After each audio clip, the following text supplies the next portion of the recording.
fiul al lui David, când a aflat că David se află pe patul de moarte, il était en train de faire la fête pour succéder à son père. El făcea sărbătoare știind că îl succedează pe tatăl său. Bathsheba est allée appeler la prophète Nathan. Bathsheba s-a dus, l-a chemat pe profetul Nathan. Et dit, tu vas venir avec moi. Vii cu mine. Et on va convaincre David. Și îl vom convinge pe David. Que c'est par Salomon que ça doit passer. Că prin Solomon trebuie să treacă această dinamică. Et elle a réussi. Și a reușit. C'est Salomon qui a remplacé David. Și deci Solomon este cel care l-a înlocuit pe David. C'est lui enfin qui a construit. Deci el este cel care i-a construit le projet final de Dieu. Proiectul final al lui Dumnezeu. Dieu a créé le monde. Dumnezeu a creat lumea, l-a organizat, il a placé l'homme dedans, l-a plasat pe om înăuntru, exactement comme disent les rabbins, așa cum spun rabinii, quand quelqu'un veut se marier, când vrea să căsătorească, cineva vrea să căsătorească, il construit la maison, il la meuble, o mobilează, et ensuite il fait entrer sa future épouse. Și apoi o aduce pe viitoarea lui soție. C'est comme ça que ça se passait alors.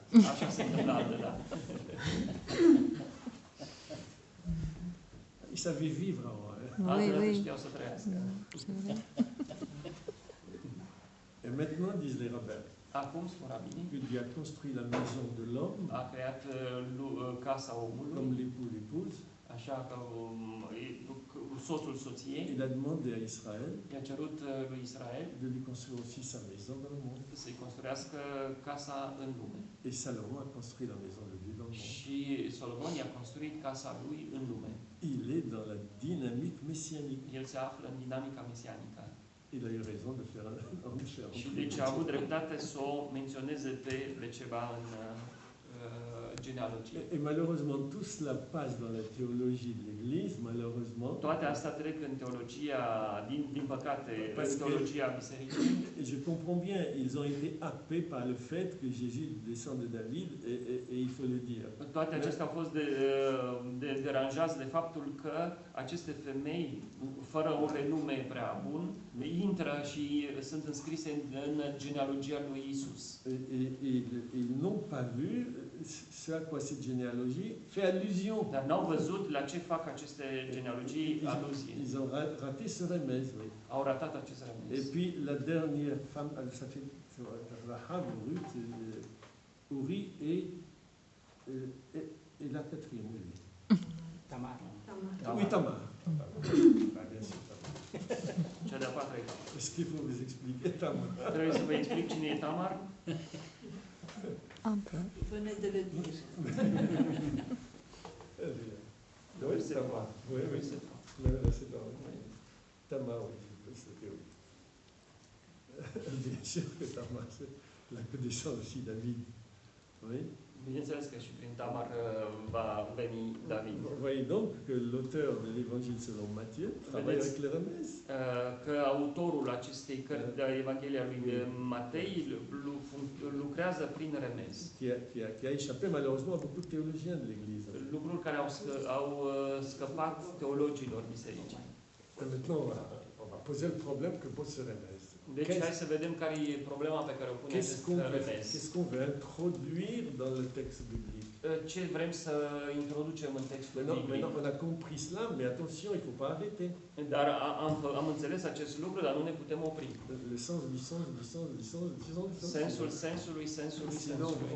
on va glisser dans le monde de la vérité, on dit c'est fini, on a trouvé le sens. Dacă am alunecat în lumea adevărului, înseamnă că totul s-a terminat. Il faut laisser le monde du sens ouvert infiniment. Trebuie lăsat lumea sensului deschisă la nesfârșit. On s'aperçoit que ces quatre-là, ne dăm seama că aceste patru femei peuvent être classées pot fi clasate sous la catégorie în categoria de la sexualité. Sexualității.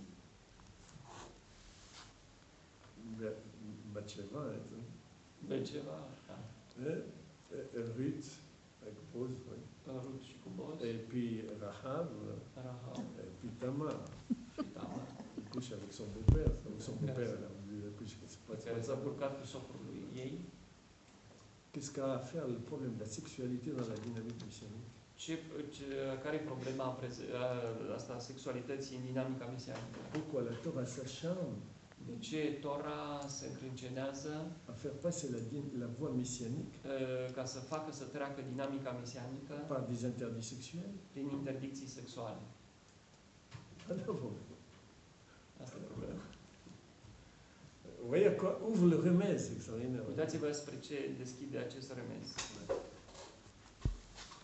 Parce que c'est là que l'homme donne la preuve de sa capacité În asta omul dă dovada capacității sale messianique. mesianice. Car la capacité messianique, l'idée messianique, c'est l'unité.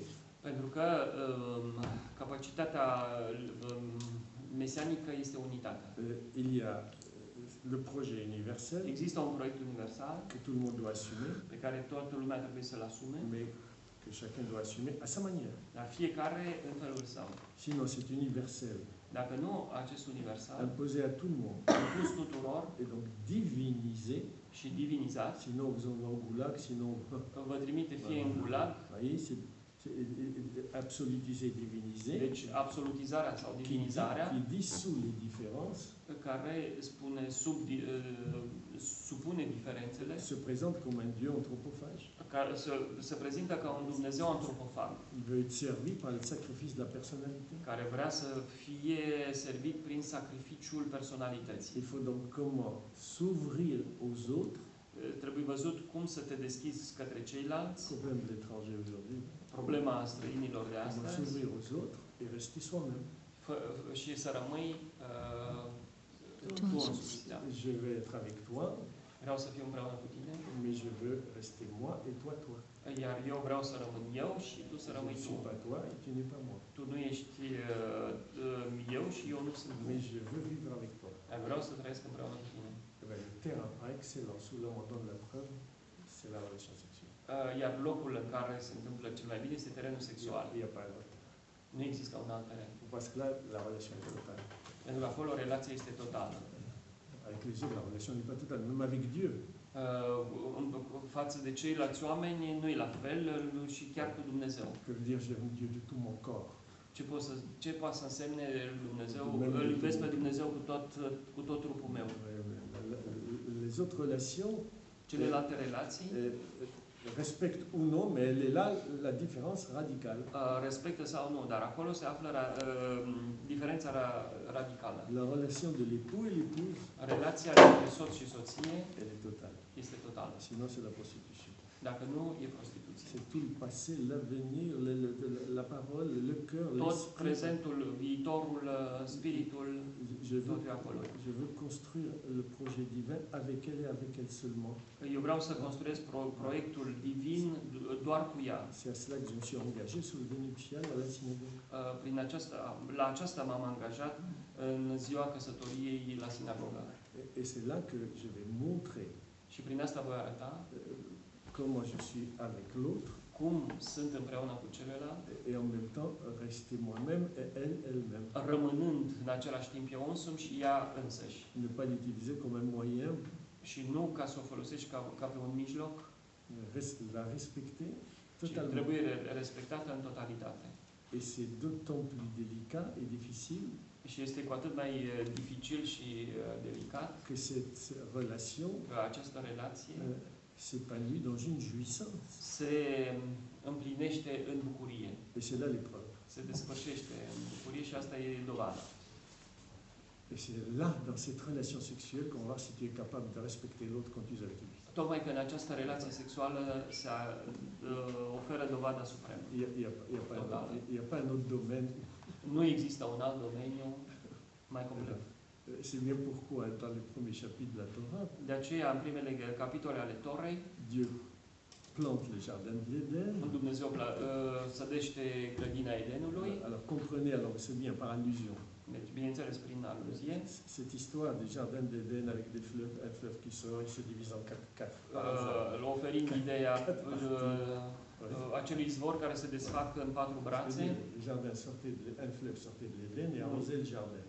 Un fluviu izvora din Eden și uda grădina. Et se divisait en 4. Și s-a împărțit în 4. Oui. Et comme il y a 3, on n'arrive pas à savoir, mais le 4e, il n'y a pas de problème, c'est l'Euphrate. Deci, pentru celelalte nu prea știm cine, dar al patrulea sigur e Eufratul. Comprenez bien que celui qui écrit ce texte, Deci înțelegeți că cel care a scris acest text, un texte elliptique, un text eliptic, veut m'obliger à comprendre încearcă să mă oblige să înțeleg que le jardin de l'Éden, că grădina Edenului, pas l'Éden, nu Edenul, le jardin de l'Éden, ci grădina Edenului c'est la terre d'Israël. este țara, pământul Israelului. C'est pas allusion. Satellite. Or, l'homme a fait une faute, Deci omul a făcut o greșeală, Israël a fait une faute, Israel a făcut o greșeală, dehors, afară. l'exil, à l'est L'exil. d'Éden. À l'est d'Éden, là où Caïn tue Abel. Acolo la est de Eden, Ouais. Cain îl ucide pe Abel. Alors, donc, Dieu plante le jardin d'Éden, Deci Dumnezeu plantează grădina Edenului et c'est très gentil à lui, il a Și placé drăguț din l'homme partea dans lui. le jardin, și l-a situat pe om în grădină, où l'homme travaille. unde omul Alors, muncește. il y a un d'arbre de chambra pour travailler, mais ce qui est important dans ces jardins de l'Éden, Dar ceea ce e important în această grădină a Edenului c'est qu'il n'a pas placé dans les temps historiques l'Est d'Éden.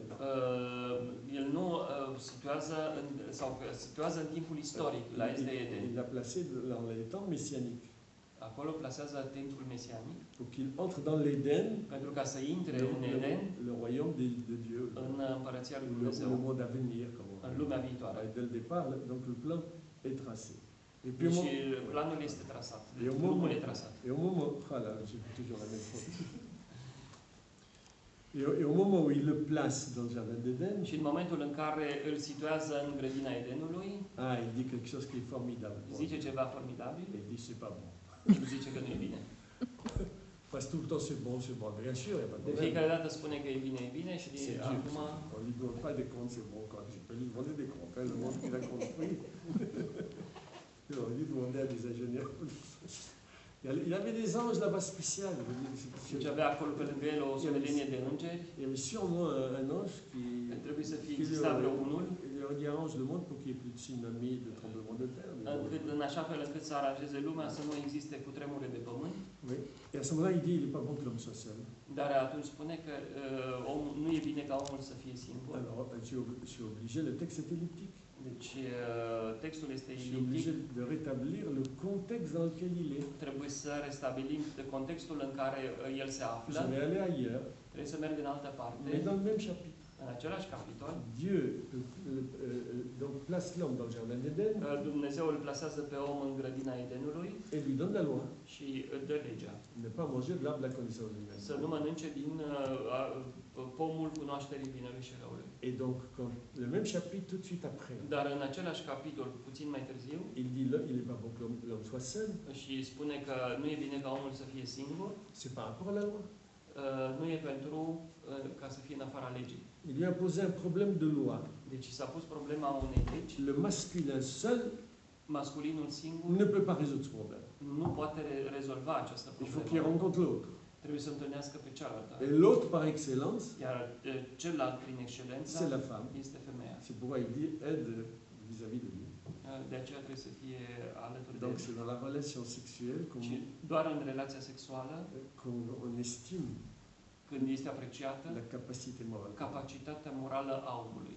Et Rachid dit, Iar Rashi spune, il dit, que veut dire Ezer Kenegdo, une aide comme lui, face à lui. ce înseamnă un ajutor în fața lui. Voilà, de nouveau, il va jouer sur le Kenegdo par remez. Și din nou aici face să joace un remez. Parce que là, c'est une aide face à lui, Kenegdo, face Deci à ce lui. vrea să însemne un ajutor în fața lui. Ailleurs, Kenegdo veut dire În altă parte, Kenegdo înseamnă la rencontre entre deux soldats. întâlnirea dintre doi soldați. Autrement dit, contre lui. Și înseamnă împotriva lui. Et en hébreu, neged veut dire contre. Și în neghed, în ebraică, înseamnă împotriva. Je reviens au texte. Și revin la text. Il a créé, il a créé la femme comme aide contre lui. El a creat-o pe femeie împotriva lui, ca ajutor împotriva lui. Rachi. Asta e interpretarea lui Rashi. Il mérite, El merită, c'est une aide. este un ajutor. Il ne mérite pas, Nu merită, elle sera contre. va fi împotriva lui. Alors moi, ça me gêne. Lucrul ăsta mă deranjează. Pourquoi il aussi, si elle mérite, il sera heureux. Pourquoi ça dépend de l'homme? De ce depinde de om? C'est écrit. S'il mérite, mais si elle mérite aussi, non, non, non, ça ne dépend pas Deci, d'elle. acolo nu e vorba de ea, ci e vorba de el. Mon rabbin m'expliquait ceci. Rabinul meu mi-a explicat următorul lucru. Quand on lui posait cette question, Când ni se punea întrebarea asta, il disait parce que dans la relation sexuelle, pentru că în relația sexuală, le rythme sexuel, ritmul en sexual, général, în general, est plus rapide chez l'homme que chez la femme. este mai rapid la bărbat decât la femeie. C'est pourquoi c'est à lui à faire attention pour que la femme ne soit pas un dépôt. Pentru de aceea trebuie ca femeia să nu devină un obiect. Comme ça vient plus tard, il doit la rencontrer là où elle veut, elle, être rencontrée, pas là où il veut lui. Deci ceea ce e important este ca ea să fie întâlnită acolo unde vrea ea și nu acolo unde vrea el. C'est là le terrain par excellence de la capacité morale de l'homme. Acolo se situează capacitatea morală prin excelență a lui, a omului. Et voyez comment l'auteur de cette généalogie, Și vedeți cum autorul acestei genealogii il est resté, a rămas on le montre par le remez, prin remez dans la lignée messianique. în dinamica, în linia mesianică. Sinon, on ne comprend pas, on a lu cette soirée formidable. Altfel nu înțelegem nimic din toate astea. Chez Hachirim. Sau nimic, nu înțelegem nimic din Shir HaShirim, din Cântarea Cântării. Pourquoi c'est l'amour entre Dieu De ce iubirea lui Dumnezeu et son épouse Israël? și soția lui Israel? Pourquoi c'est le modèle messianique? De ce este modelul mesianic?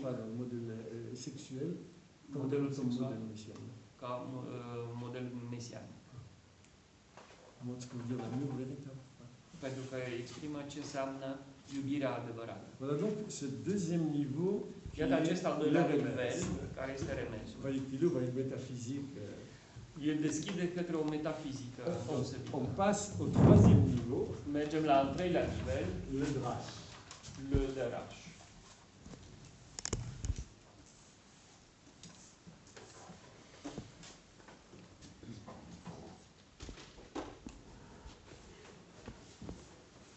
Donc ici, par,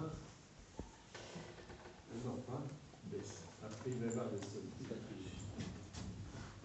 Le drash.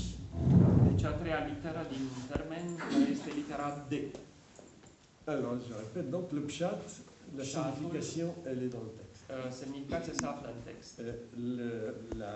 Le remez, il y a une absence, există o absență, mais pas totale, dar nu totală, puisque c'est pas elliptique. Il y a un mot, il y a une expression, on vient de le montrer.